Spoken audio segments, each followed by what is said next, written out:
तो कक्षा 12वीं वालों 9 दिसंबर को आपको फिजिक्स का पेपर होने वाला है, जिसके लिए मैं पूरा का पूरा प्रश्न पत्र के साथ आपको सॉल्यूशन देने वाला हूँ। ये आपका एक मॉडल पेपर है और इसको हम पूरा सॉल्व करेंगे। देखो भाई, इसको हल्के में मत लेना। ये जो क्वेश्चंस है ना, ये आपके लिए most most most important question है और इनमें से आपके कई सारे क्वेश्चन आपके एग्जाम में एज इट इज आपको देखने को मिलेंगे। ये गारंटी आप मुझसे ले लो और सारे क्वेश्चन के आंसर मैं आपको देने वाला हूँ। देखिए, आपको बहुत सारे क्वेश्चन ऐसे कराऊंगा कि बिल्कुल आपको सॉल्व करा दूंगा, बिल्कुल आपके मन में बैठ जाएंगे, है ना, याद हो जाएंगे। तो आप आंसर आसानी से याद करते चल रहे हैं इनके, और ऑब्जेक्टिव के आंसर तो मैं आपको सीधे बताते चल रहा हूँ। देखिए देखिए, अर्धवार्षिक परीक्षा में आपका ये प्रश्न पत्र इस तरीके से पैटर्न रहेगा, यही रहेगा। और देखिए, ये आपके निर्देश दिए गए हैं जिन्हें आप ध्यान से पढ़ सकते हैं, है ना। प्रश्न नंबर सबसे पहले देख लेते हैं हम आपकी निर्देश पहले तो हम पढ़ लेते हैं। सभी प्रश्न जो है हल करना अनिवार्य है। 6 से 20 तक आपके आंतरिक विकल्प दिए गए हैं। 1, 2, 4 में प्रत्येक 6 अंक हैं, मतलब 1 और 2 और 4 में प्रत्येक के लिए 6 अंक निर्धारित हैं। उप प्रश्न के लिए 1 अंक निर्धारित है। ध्यान दीजिएगा इन सभी को, है ना। और देखिए, 7वां कहता है जहां आवश्यक हो वहां साफ और लेबल किए गए चित्र बनाइएगा। तो मतलब चित्रों की भी जहां आवश्यकता हो बनाएं। इसी तरीके से पैटर्न आपका बोर्ड का भी रहने वाला है। देखिए, सबसे पहले हमारे यहाँ पे दिए गए हैं सही विकल्प के रूप में प्रत्येक प्रश्न में दिए गए विकल्पों में से सही उत्तर चुन करके लिखें, यानी कि सही विकल्प 6 नंबर के आपके स्टार्टिंग में आने वाले हैं। देखिए, इसमें पहला नंबर दिया गया है एक चार्ज, चार्ज यानी कि आवेश, एक आवेश किए हुए खोखले गोले के अंदर विद्युत क्षेत्र की तीव्रता है क्या? शून्य होती है, अनंत होती है, एक होती है, या फिर एकांक भी इसे कह सकते हैं। एकांक होती है या फिर त्रिज्या के बराबर होती है। तो देखिए, एक चार्ज की बात कर रहा है और खोखले गोले के अंदर तो विद्युत क्षेत्र की त्रिज्यता यहाँ पे क्या होती है? तो शून्य होती है। शून्य इसका आंसर याद रखिएगा। नेक्स्ट हमारा क्वेश्चन आ जाता है धारा घनत्व का ऐसा ही मात्रक। देखो भाई, ऐसा ही मात्रक एक ना एक पूछा जाने वाला है और आपका एक आध विमीय सूत्र हो सकता है ना। तो ये बिल्कुल से सारे याद करके रखना। ऐसा ही मात्रक आने ही वाला है ना। धारा घनत्व की एसआई इकाई क्या है? मतलब कूलम प्रति मीटर है, कूलम प्रति मीटर स्क्वायर है, एम्पियर प्रति मीटर स्क्वायर है। तो क्या हो जाएगा? धारा घनत्व की बात कर रहा है तो एम्पियर, धारा का क्या होता है? एम्पियर, और घनत्व का है प्रति मीटर स्क्वायर। इसका आंसर यहाँ पे आपको लगा देना है। अगला है आपका, किस यंत्र में गैल्वेनोमीटर की कॉइल के साथ उच्च प्रतिरोधी श्रेणी में जोड़ा जाता है? किसे जोड़ा जाता है भाई? तो वोल्ट मीटर, एमीटर या प्रतिरोधक बक्सा। तो इसका आंसर क्या हो जाएगा आपका? Volt meter. आपको कोई भी वोल्ट मीटर लगा सकते हैं, ये आपका सही हो जाएगा। नेक्स्ट हमारा, एक वैकल्पिक धारा सर्किट में वह बिजली प्रवाहित होती है यदि इसमें हो, क्या हो? केवल आर हो, केवल एल हो। कौन सी संधि डायोड की बात की जा रही है? आर एल हो, आर सी। तो इसका आंसर क्या हो जाएगा? R L. याद रखना भैया बिल्कुल से, है ना। वैकल्पिक धारा की बात की जा रही है, अल्टरनेटिव करंट, है ना। वह बिजली में प्रवाहित होता है यदि क्या हो? इसमें आर और एल हो। नेक्स्ट है आपका, तरंग सदिश व्यक्त किया जाता है, कैसे करते हैं भाई उसे? है ना, ओमेगा बराबर 2 पाई/टी, या सी बराबर P/T, सी बराबर 2 पाई, के बराबर 2 पाई/टी। यही आपका आंसर है भाई, है ना। तरंग सदिश की बात कर रहा है तो क्या है? के बराबर 2 पाई/टी। इस तरीके से इसका आंसर लिख सकते हैं। नेक्स्ट हमारा क्वेश्चन आ जाता है, प्रकाश का रंग किससे निर्धारित होता है? तो प्रकाश की चाल से, प्रकाश की आयाम द्वारा, प्रकाश की आवृत्ति द्वारा, या प्रकाश के परावर्तन की स्थिति द्वारा। तो देखिए, रंग की बात कर रहा है तो प्रकाश का रंग जो है प्रकाश की आवृत्ति द्वारा जो है निर्धारित होता है। इसको याद रखना। यहाँ तक होते हैं हमारे 6 नंबर के सही विकल्प कंप्लीट। वीडियो को लाइक कर देना, चैनल पर नए हो तो सब्सक्राइब कर लेना, ताकि बोर्ड में मैं आपकी तैयारी करवा सकूं। यहाँ से आ जाते हैं हमारे रिक्त स्थान। देखिए, रिक्त स्थान में पहला क्वेश्चन कहता है कि कांच के अंदर एक वायु बुलबुला एक खाली स्थान, है ना, एक वायु बुलबुला एक खाली स्थान लेंस की तरह व्यवहार करता है। तो किस तरह व्यवहार करता है? तो वो संकेंद्रित लेंस की तरह व्यवहार करता है। क्या? संकेंद्रित लेंस, लेंस कहा गया है यहाँ पे। तो इसका आंसर क्या लिखना है आपको? संकेंद्रित। देखिए, ठीक से नहीं दिख रहा होगा लेकिन मैं आपको दिखाने का प्रयास करूंगा। संकेंद्रित पढ़ के बताते जा रहा हूं। एक स्लेट से विवर्तन, खालिस्तान विवर्तन का उदाहरण है। कौन से भाई? तो विवर्तन पैटर्न का उदाहरण है ना। पैटर्न विवर्तन, विवर्तन पैटर्न का उदाहरण है। आंसर क्या लिखेंगे? विवर्तन पैटर्न। इस तरीके से लिख सकते हैं, विवर्तन पैटर्न। तो इसका हिंदी में भी हो सकता है, देख लीजिएगा। एक इलेक्ट्रॉन का विश्राम द्रव्यमान क्या होता है? तो भाई 9.11 गुणे 10 की घाते -31 होता है। इसको याद रखना, है ना। -31 लिखा है तो इसको याद रखिएगा भाई, किलोग्राम में होगा ये। इसको कंप्लीट कर लेना, है ना। एक इलेक्ट्रॉन का विश्राम द्रव्यमान की बात की जा रही है। अभी मैं आपको इनके आंसर लिखे हुए दिखा दूंगा, पहले मैं आपको यहाँ पे बताते जा रहा हूँ। रदरफोर्ड के परमाणु मॉडल के अनुसार इलेक्ट्रॉन की कुल ऊर्जा खालिस्तान होती है तो कितनी होती है भाई?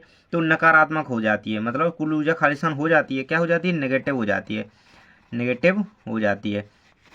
इस तरीके से। अगला है आपका प्रक्रिया खालिस्तान में, मतलब किस प्रक्रिया में हल्के नाभिक एक भारी नाभिक बनाने के लिए मिलते हैं। तो मतलब ऐसी कौन सी प्रक्रिया है जब नाभिकीय संलयन होता है ना, न्यूक्लियर संलयन, तो वहां पे हल्के नाभिक से भारी नाभिक बनते हैं। तो क्या इसका आंसर आप लिख देंगे, न्यूक्लियर न्यूक्लियर संलयन लिख देना है आपको, इसका आंसर है ना संलयन, नाभिकीय संलयन, यही इसका उत्तर हो जाएगा भाई कंप्लीट। नेक्स्ट हमारा अर्धचालक की प्रतिरोधकता, इसमें अशुद्धियां जोड़ने पर खालिस्तान होती है, तो क्या होती है, घटित होती है। इस पर अशुद्धियां हो जोड़ने पर क्या होती है, घटित होती है, इस तरीके से। तो देखिए 2 नंबर के प्रश्न के उत्तर ये रहेंगे आपकी स्क्रीन पर। देखिए थोड़ा ठीक से नहीं दिख रहा होगा, लेकिन आपको देखिए मैं दिखाने का प्रयास करूंगा, ये रहेंगे। पहले का आंसर क्या हो जाएगा आपका, संकेंद्रित लेंस विवर्तन पैटर्न, ये आपका दिया गया है विश्राम द्रव्यमान इलेक्ट्रॉन का। और रदरफोर्ड के क्या हो जाता है, ऊर्जा जो है नेगेटिव हो जाती है, न्यूक्लियर संलयन यानी कि नाभिकीय संलयन, और ये क्या है जोड़ने पर घटित होती है, तो याद रखना इनको। आगे हमारे आ जाते हैं सत्य असत्य। देखिए पहला दिया गया है सत्य असत्य का चयन कीजिए। गामा किरणों की प्रवेश क्षमता सबसे कम होती है, तो नहीं होती है भाई, तो ये आपका क्या रहेगा, असत्य रहेगा। इसको आप क्या असत्य नकार देंगे, इस तरीके से असत्य इसका आंसर लिख देंगे। चलिए आगे के क्वेश्चन देख लेते हैं। तो अब आ जाता है हमारा ऑप्शन नंबर 2, मतलब दूसरा नंबर क्वेश्चन आ जाता है सत्य सत्य का। कहता है कि हाइड्रोजन परमाणु की आयनीकरण ऊर्जा -13.6 ईवी होती है, तो ये आपका बिल्कुल सत्य रहेगा, इसको सत्य आपको आंसर लिख देना है। अगला है हमारा फोटोनिक उत्सर्जन के लिए क्षारीय धातुओं का उपयोग किया जाता है, तो ये भी आपका सत्य रहेगा, है ना, क्षारीय धातुओं का ही यूज किया जाता है फोटोनिक उत्सर्जन के लिए। हस्तक्षेप धब्बे समान दूरी पर होते हैं भाई, तो हस्तक्षेप धब्बों की बात की जा रही है, ये भी आपका जो है सत्य रहेगा। नेक्स्ट है जब एक लेंस को तरल में डुबो दिया जाता है तो इसकी शक्ति जो है बढ़ जाती है, तो ये हमारा असत्य रहेगा, क्योंकि तरल में डुबोने पर लेंस की शक्ति बढ़ती नहीं है। तो इस तरीके से सत्य सत्य के स्क्रीनशॉट ले सकते हैं, ये रहेंगे आपके। इसके बाद हमारी सही जोड़ियाँ आती हैं। देखिए इनके आंसर आपको कंप्लीट करके ही जाना है भाई। इनमें से देखिए मैं कह सकता हूँ इनमें से आपके 2 हो सकती हैं या 3 हो सकती हैं, आपके बिल्कुल एग्जाम में आने वाली हैं भाई।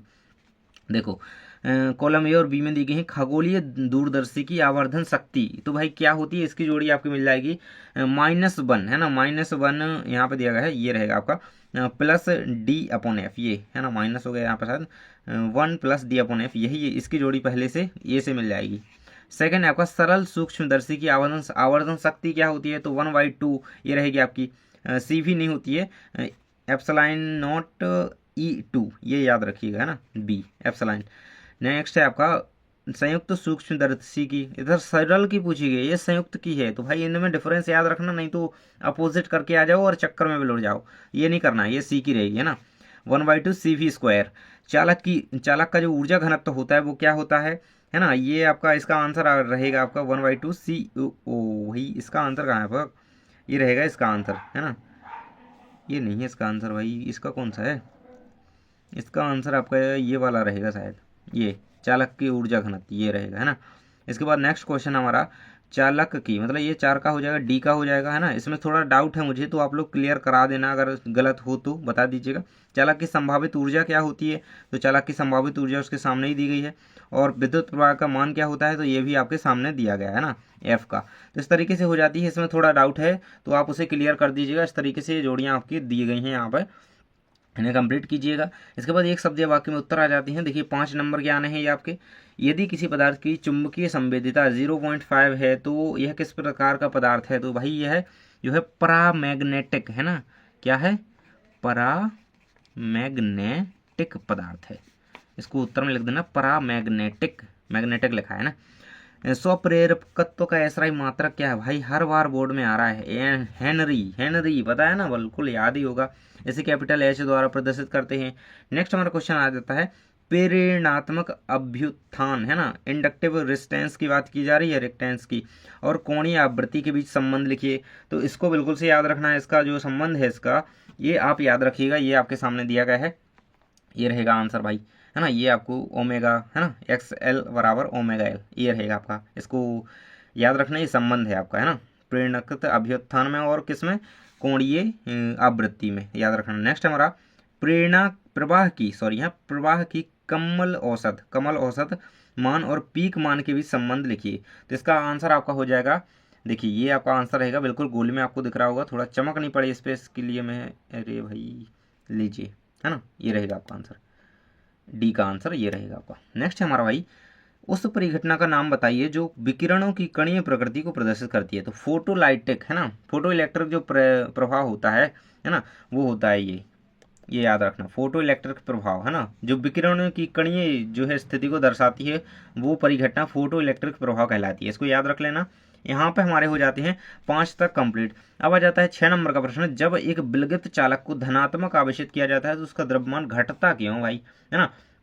इसका आंसर मैं आपको दिखा देता हूँ, ये रहेगा आपके सामने। देखिए आंसर दिया गया है, जब एक विलगित चालक को क्या किया जाता है, जब एक विलगित चालक को क्या भाई कहा धन आवेशित किया जाता है ना, तो उसका आवेश जो है घटता क्यों है। देखिए अब आपको ठीक दिखेगा थोड़ा, ये कंप्लीट कर लीजिएगा आप इसका थोड़ा, है ना, इतना दिया गया है। इसके बाद हमारा अब ये थोड़ा पेपर नहीं दिखेगा यार, सही लाइट कर दी बंद मैंने। तो देखिए दो विद्युत बल रेखाएं कभी एक दूसरे को नहीं काटती क्यों, इसका आंसर आपका दिया गया है अथवा वाले का, ये कर लीजिएगा, है ना। दो विद्युत बल रेखाएं एक दूसरे को नहीं काटती क्योंकि विद्युत बल रेखाएं एक निरंतर और अपव्यवहारिक दिशा में फैलती हैं, इसको याद रखना, ये कंप्लीट कर लेना। इसके बाद अगला क्वेश्चन था आपका, एक विद्युत प्रतिरोध है ना, विद्युत प्रतिरोध और विशिष्ट प्रतिरोध के बीच अंतर लिखिए, इसे कंप्लीट कर लेना। आंतरिक प्रतिरोध की परिभाषा लिखिए, है ना, इसे भी कर लेना। और देखिए इनके आंसर मेरे पास अभी नहीं है लेकिन इनको आपको कर लेना है। अब इतने क्वेश्चन हो जाते हैं। इसके बाद मैं आपको कितने कौन से आपके 10वें नंबर के प्रश्न का उत्तर दिखा सकता हूँ, वो मेरे पास अभी उपलब्ध है, तो मैं आपको उत्तर दिखा देता हूँ। तो 10 नंबर का प्रश्न है, निम्नतम आवृत्ति वाली विद्युत चुंबकीय तरंग का नाम और एक उपयोग लिखिए अथवा में विस्थापन धारा क्या है ना, इसकी परिभाषा सूत्र। देखिए ये रहेगा आपके सामने 10वें का उत्तर, यहाँ पर रहेगा, है ना, निम्नतम आवृत्ति वाली विद्युत चुंबकीय तरंग का नाम और उसका उपयोग दिया गया है रेडियो प्रसारण हेतु और टेलीविजन प्रसारण हेतु इसका उपयोग किया जाता है। विस्थापन धारा अथवा वाला क्वेश्चन था, है ना, इसका सूत्र आपको लिख लेना है और ये परिभाषा आपको दी गई है, सूत्र जरूर से, क्योंकि यार वो जो फ्रैक्शंस वाले क्वेश्चन होते हैं ना, वो टाइप करने में ना दिक्कत आती है, बहुत टाइम लग जाता है। मैं आपको जल्दी जल्दी में ये क्वेश्चन पेपर लेकर के आया, तो मैंने सोचा यार छोड़ो अभी, है ना, आप लोग कर लेना। अगला क्वेश्चन है आपका, हाइड्रोजन परमाणु का स्पेक्ट्रम कई रेखाओं में होता है ना, अथवा क्वेश्चन दिया गया है परमाणु फ्यूजन अब तक एक प्रयोगात्मक, है ना। तो चलिए ये रहेगा आपके 11 का, है ना, 11 नंबर के प्रश्न का उत्तर, ये दोनों का उत्तर दिया गया है, 11 का मेन क्वेश्चन है और ये अथवा वाले का क्वेश्चन आंसर है, तो इसको कंप्लीट कर लो अच्छी तरीके से भाई, ये रहेगा पूरा। अगला है आपका निज और बाह्य अर्धचालक के बीच कोई दो भेद यानी कि अंतर लिखिए, तो ये रहेगा आपके सामने, यहाँ पे आंतरिक और निज अर्धचालक के बीच अंतर दिया गया है, इसको कंप्लीट कर लेना। अथवा में क्वेश्चन पूछा गया पी प्रकार और एन प्रकार के अर्धचालकों के बीच अंतर लिखना है, तो ये रहेगा आपके सामने, यहाँ से स्टार्ट हो जाता है और ये दो अंतर आपके सामने इसके दिए गए हैं ना। इसमें होल जो है होते हैं, इसमें पॉजिटिव होल होते हैं, सीधी बात कहें तो इसमें क्या है नेगेटिव होल होते हैं, इस तरीके से इसे याद रखना। नेक्स्ट हमारा क्या रहेगा, नेक्स्ट क्वेश्चन कहता है आपका आंतरिक सॉरी हाँ 13 नंबर है, किरचॉफ के विद्युत धारा वितरण के संबंधित नियम लिखिए। देखिए तो विद्युत संबंधी नियम तो यहाँ पर ठीक है, लेकिन इनका गणितीय रूप आपको देख लेना है, गणितीय रूप यहाँ पर ठीक तरीके से नहीं मिलेगा आपको। ये धारा का नियम दिया गया है, ये फिर व्हीटस्टोन सेतु का पूछा गया था आपको, संतुलित व्हीटस्टोन सेतु का, ये वाला करके चलें। ये मतलब ये क्वेश्चन देख लो यार, अभी तो एक पूरे क्वेश्चन दिखा दूं मैं आपको, ये रही, है ना, ये क्वेश्चन सारे कंप्लीट कर लेके जाना भाई पेपर में, इनको करके ही जाना, है ना। ये रहे सारे प्रत्यावर्ती धारा सर्किट में, ये सारे क्वेश्चन पेपर में देखने को मिलने वाले हैं, है ना। ये रहेगा पीएन संधि डायोड के कार्य, है ना, और डी ब्रोगली तरंगें क्या हैं, मैंने सारे क्वेश्चन पहले कंप्लीट करवाए हुए हैं पिछली परीक्षाओं में, ये रहेगा, इनको कंप्लीट कर लेना। और आगे की बात करूं मैं आपकी कुछ और क्वेश्चंस हैं, तो ये रहेंगे आपके कुछ क्वेश्चन आगे के, है ना। इसमें क्या करना था आपको, यहाँ पे विद्युत धारा का, यहाँ पे ये प्रत्यावर्ती धारा सर्किट में एलसी और आर श्रृंखलाबद्ध रूप से जुड़े हैं, उनकी गणना करनी है, क्या क्या, ये परिणामी विभवांतर की, प्रतिबाधा की, और भी और आई में संबंध, है ना, समानांतर है इनके मध्य, इनको समझाना था। और ये विद्युत धारा उसकी ज्ञात करनी थी। अथवा क्वेश्चन है ट्रांसफार्मर को, ये कर लेना, आने वाला क्वेश्चन है, बिल्कुल से आने वाला है बोर्ड में भी और अभी ये, है ना। इसके बाद है 20 नंबर का प्रश्न है, एक बिंदु पर विद्युत क्षेत्र की तीव्रता का स्थापन कीजिए, ये कंप्लीट कर लेना। इस तरीके से यदि आप इन सारे क्वेश्चंस को कंप्लीट कर लोगे ना, जो मैंने आपको बता दिए, तो आप अपने एग्जाम में बहुत अच्छे मार्क्स जो है लाने वाले हो, और मेरी गारंटी ले लो कि इनमें से क्वेश्चन आने वाले हैं। तो कर लेना ये सारे क्वेश्चन कंप्लीट। अगले पेपर की तैयारी के लिए मुझे सब्सक्राइब कर लो और मिलते हैं नेक्स्ट वीडियो में। Thanks for watching.